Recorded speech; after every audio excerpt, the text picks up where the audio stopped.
क्या आपने कभी सोचा है कि पृथ्वी पर जीवन हमेशा के लिए रहेगा? और will life on Earth eventually come to an end?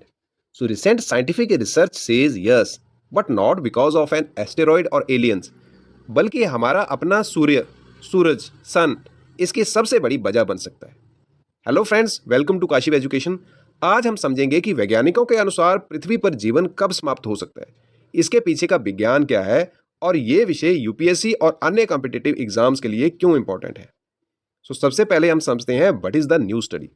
जुलाई 2026 में प्रकाशित एक स्टडी ने जो अर्थ के फ्यूचर का अधिक डिटेल्ड मॉडल तैयार किया है।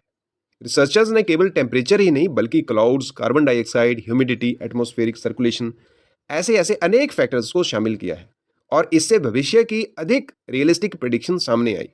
Y will earth become uninhabitable? तो हमारा सूर्य लगभग 4.6 बिलियन ईयर्स पुराना है। जैसे जैसे सूरज बूढ़ा होगा उसकी ब्राइटनेस लगातार बढ़ती जाती है। हर लगभग 1 बिलियन ईयर्स में उसकी चमक लगभग 10% बढ़ जाती है। अधिक ऊर्जा पृथ्वी तक पहुंचेगी और इसका परिणाम होगा higher temperature, faster evaporation, climate instability और reduction of carbon dioxide. What is the importance of carbon dioxide, ये भी समझ लें हम। हम अक्सर कार्बन डाइऑक्साइड को ग्लोबल वार्मिंग के लिए जिम्मेवार मानते हैं, लेकिन एक इंपॉर्टेंट फैक्ट ये भी है कि plants can not perform photosynthesis without CO2। आज वातावरण में लगभग 420 ppm CO2 है, लेकिन यदि ये बहुत कम हो जाए तो पौधे भोजन नहीं बना पाएंगे, फोटोसिंथेसिस रुक जाएगी। और याद रखिए, plants are the primary producers of every terrestrial ecosystem. और यदि पौधे समाप्त हुए तो हर्बीवोर्स समाप्त होंगे, कार्निवोर्स खत्म हो जाएंगे, फूड चेन कोलैप्स हो जाएगी और ऑक्सीजन प्रोडक्शन भी धीरे धीरे अफेक्ट होगी। There are two possible future scenarios, इन पे बात कर लेते हैं। वैज्ञानिकों ने दो संभावित परिस्थितियां बताई। पहली है स्ट्रॉन्ग वेदरिंग।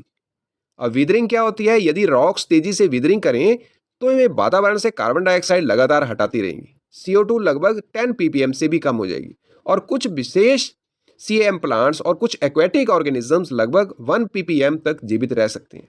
और इस स्थिति में वेजिटेटिव बायोस्फीयर लगभग 1.84 बिलियन ईयर्स तक बनी रह सकती है। सिनेरियो 2 है वीक विदरिंग। अब विदरिंग जो है, यदि विदरिंग कम हुई तो कार्बन डाइऑक्साइड कुछ समय तक बनी रहेगी, लेकिन सूर्य लगातार अधिक गर्म होता जाएगा और ग्लोबल टेम्परेचर तेजी से बढ़ेगा और लगभग 1.68 बिलियन ईयर्स बाद पृथ्वी का औसत तापमान कॉम्प्लेक्स लाइफ की सीमा तक पहुंच जाएगा। लगभग 1.87 बिलियन ईयर्स बाद अधिकांश लैंड प्लांट्स समाप्त हो जाएंगे और इसी वेजिटेटिव बायोस्फीयर का अंत माना जाएगा। और लगभग 2.1 बिलियन ईयर्स बाद पृथ्वी महासागर धीरे धीरे स्पेस में खोने लगेंगे और उस टाइम पृथ्वी लगभग एक शुष्क और निर्जीव ग्रह बन जाएगी, मतलब इसमें से पानी गायब हो जाएगा। और will all life disappear immediately?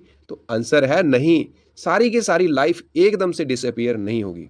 वैज्ञानिकों का मानना है कि माइक्रोबियल लाइफ यानी बैक्टीरिया और आर्किया भूमिगत चट्टानों, डीप अंडरग्राउंड वाटर या फिर हाइड्रोथर्मल सिस्टम्स में कुछ और टाइम तक जीवित रह सकते हैं, लेकिन कॉम्प्लेक्स लाइफ जैसे प्लांट्स, एनिमल्स, बर्ड्स, मैमल्स और ह्यूमंस जीवित नहीं रह पाएंगे, सब खत्म हो जाएगा। How is this different from climate change? तो ये क्लाइमेट चेंज से कैसे डिफरेंट है, ये समझना बहुत जरूरी है।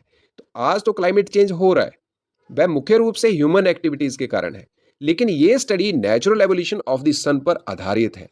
यानी अब ये अरबों वर्षों बाद भी प्राकृतिक प्रक्रिया है और फिर भी आज का क्लाइमेट चेंज पृथ्वी को बहुत पहले ही रहने योग्य बनने से रोक सकता है। यदि हमने ग्रीन हाउस गैस एमिशंस को नियंत्रित नहीं किया तो अर्थ जो है वो लिवेबल नहीं रहेगी।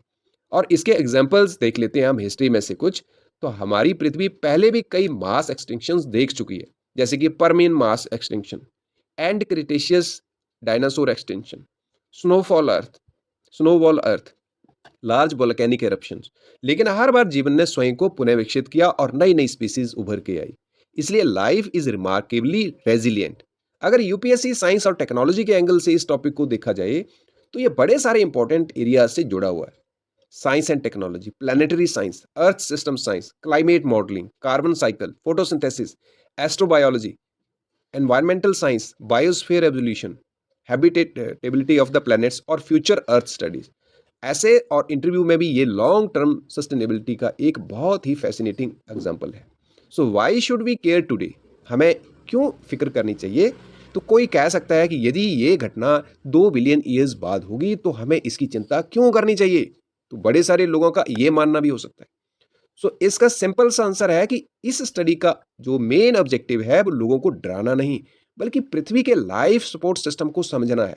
यदि हम carbon cycle, climate, biodiversity, water resources और सस्टेनेबल डेवलपमेंट को समझेंगे तो हम प्रेजेंट में पृथ्वी को बेहतर बना सकेंगे, ताकि उसमें लाइफ थोड़ा सा और टाइम तक जो है वो हम सस्टेन कर पाएं।